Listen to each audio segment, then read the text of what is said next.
Speel die musiek van Collective Soul. Lies naam is Heavy. Stop ek op nou so 1 minuut oor 4. Goeiemôre, welkom hier op Milie FM. Kos vir jou ore. Ek sal Viljoen saam met jou. En soos ons 'n bietjie vroeër ook vir jou gesê het, jy weet daar soos rekenaars is maar om ons oral. Kunsmatige intelligensie is besig om die wêreld oor te neem. En ek bedoel ons loop met rekenaars in ons sakke rond met ons selfone. Ons doen al ons banking online, al daai tipe dinge. So IT is realiteit in almal van ons se wêrelde, of ons dit nou wil hê of nie. In die ateljee saam met my het ek vir Stean. Stean is by IPT Holdings. Stean, hi, welkom. Hoi Cyril, baie dankie vir die geleentheid. So IT, interessante wêreld waarin julle leef, jy weet. Ek dink julle is baie keer bewus van dinge wat aangaan wat ons nie eers van weet nie. Ja, nee, 100%. Ag ja, nee, ek sê altyd vir mense, luister, as jy dit nie kan monitor en jy weet nie wat aangaan in die agtergrond nie, hoe gaan jy enigstens iets kan uit dit kry? So ek voel baie mense dink, luister, daar so is as daar 'n hack plaasvind of enigiets soos dit, dan is dit iemand wat agter 'n rekenaar sit en klompie ones en zeros intik en dan gebeur die goeters, maar is baie meer as net dit. Daar's regtig baie dinge wat daar buite gebeur. Cyberkrakers en al daai tipe dinge. Maar vertel ons eers 'n bietjie van IPT Holdings. Wat presies doen julle? Wat is julle funksie? En jy sê julle is landwyd. Yes. So ons het kantore in natuurlik hier so in Bloemfontein, Kimberley, Kaapstad, Centurion en dan ook in P, so daarom landwyd. Ons is net so onder die 100 employees wat vir die maatskappy werk. So vir IPT wat ons doen basies is ons is 'n managed IT service provider. So wat dit basies behels is ons kyk na ons kliënte se IT omgewings, ons maak seker dat hulle natuurlik veilig is van 'n cybersecurity standpunt af. Ons kyk na hulle netwerke, servers, cloud security, cloud support, cloud solutions en ons is direkte Microsoft partners ook en ons ook Fortinet partners en net 'n bietjie meer background te gee oor Fortinet. Hulle is die leaders die kyk in 'n half 'n cyber rigting om jou netwerk te beveilig en seker te maak dat jy reg is as ek dit so kan stel. Ek onthou toe ek by 'n redelike groot firma gewerk het, ons moes elke maand seker toetsies geskryf het oor kuberveiligheid. En dan moet jy nou die eksamen, so klein toetsie, kyk 'n paar video's en dan moet jy 'n toetsie doen en ons het gewoonlik oor simpel goed soos jou passwords en dit gaan oor want jy kyk Facebook by die werk, maar deur jou Facebook hack iemand in die account inkom, deur dit in die maatskappy se accounts in en dit raak belaglik. Ek was nie bewus daarvan nie en ons het actually ouens gehad wat getoets het, probeer dit om te kyk waar is die swakpunte in die besigheid. Doen julle ook daai tipe ding dat julle vir die ouens kyk van buite af, hoor is alright. So hierso is swakpunte, hier aan moet julle werk. Ons kan dit vir julle fix. So wat ons sal daarso doen is ek sal altyd eers vir besigheidseienaars voorstel is kom by 'n meeting met my, gesels bietjie met my, ons kyk en hoor wat jy tans in plek het vir jou IT-omgewing. Ons kyk of enige wat se antivirus het jy in plek, wat se cybersecurity solutions het jy in plek en wat is jou basiese stelsels wat jy in plek het.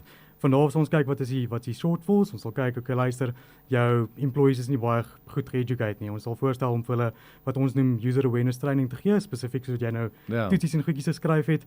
Dit vat hulle basies deur 'n stelsel van waar hulle 'n paar toetse skryf om 'n overall score vir hulle te gee van wat hulle awareness is en dan vanaf gee hulle aktief hulle training weer om te sê, luister, okay, jy is byvoorbeeld baie sleg in public wifi.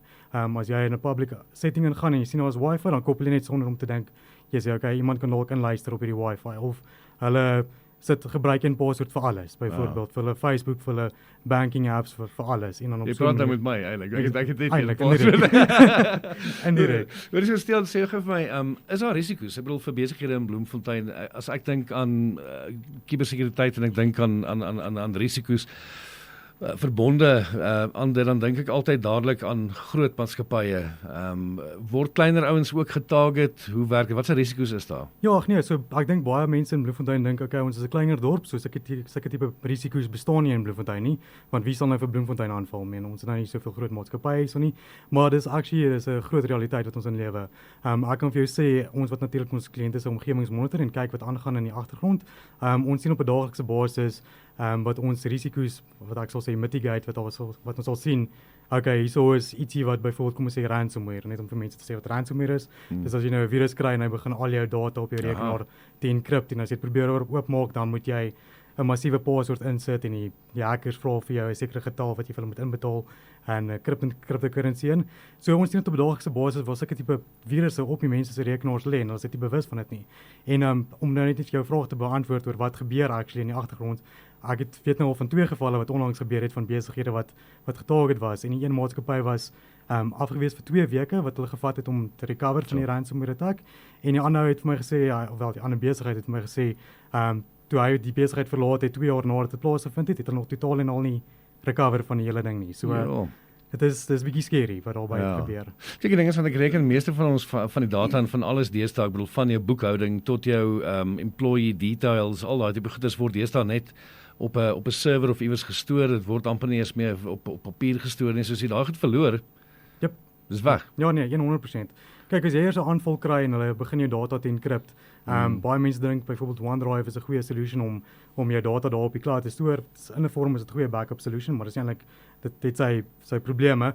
Ja. As jy eers 'n ransomware attack kry en hy sync na daai OneDrive toe in jou cloud, dan Korruptheid en daai ook nou nog verder. Ook. So jy moet derde partye backups Oh my gebruik vir dit goodness. ook. Maar ja, so hier is Alright. baie van die goedjies wat al buite gebeur wat mense Ja. nie van bewus is nie. En as jy nie hierdie tipe vrae vir jou IT span vra nie, dan dan gaan jy maar net in die donker rondloop.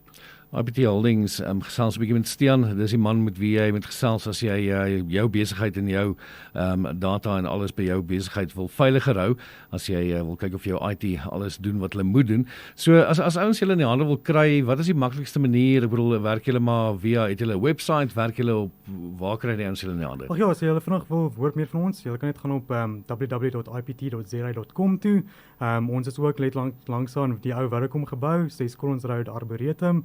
En natuurlik ons selfoonnommer is online. So as jy ons wil met ons gesels, bel ons gerus, kom in kontak met my. Ek sal 'n koffietjie sponsor en dan kan ons 'n bietjie gesit en gesels oor julle IT-omgewing en seker maak julle is op standaard en heeltemal veilig.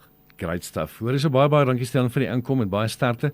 En ek moet vir jou sê, ek dink partykeer is dit vir my beter om nie te weet nie. Ek wil eintlik nie weet nie, maar ek's bly daar's mense soos jy wat weet. So Mense wil eers weet en totdat dit in plaas van dat dit te laat word Dis en dan sit jy met 'n groot situasie. Dis waar. Ek wil nie weet jy moet weet dat dit uitsort. Exactly. Stian, thanks vir die inkom hoor. Net 'n plesier. Dankie vir julle. Dankie vir die geleentheid. Jy sê ons dalk hier op Millie FM. Ek sal vir julle saam met jou op 90.7. Dis kos vir jou ore. So daar het jy dit nou. Daar is mense wat jou kan help.